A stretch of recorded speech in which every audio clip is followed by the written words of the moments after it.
Panduit jack. It is split into 4 sections at the base. You can see that the pattern refers to it as R for rear and then F for front. Rear being this back section with no actual coloring panel. So you want to strip your wire. You don't want to break the ends down yet.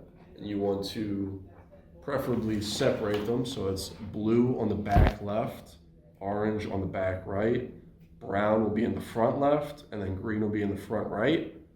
You want to angle all 4 of them so they're pointing essentially in the right or the same direction. And then you want to try to, you can do it one at a time, but you want to try to get all 4 of them in one go. If you are lucky.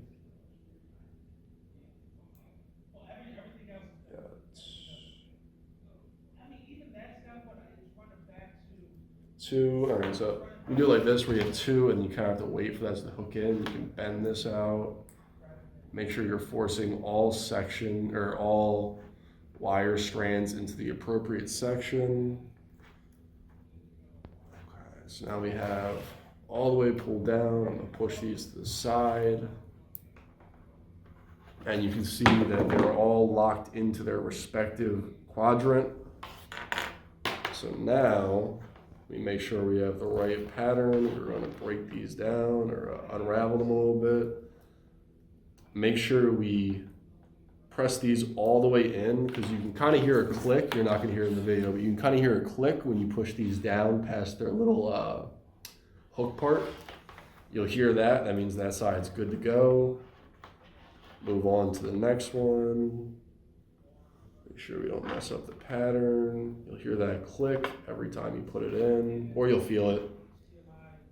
Some of them might be a little bit dull, especially if you go for the reuse. So all 4 of these.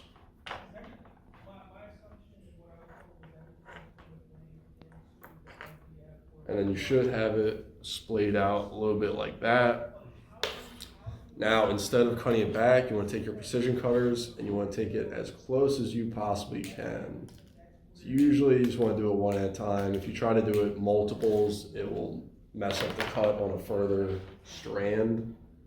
So just nice and easy. Try not to get your trash everywhere. Just like that.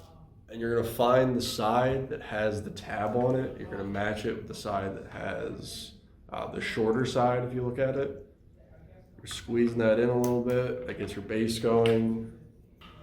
You find the clear, smooth side.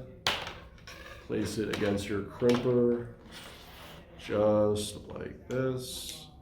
Put your thumb right over there. You see how the wire slotted in. That's it. Entire wire, not going anywhere.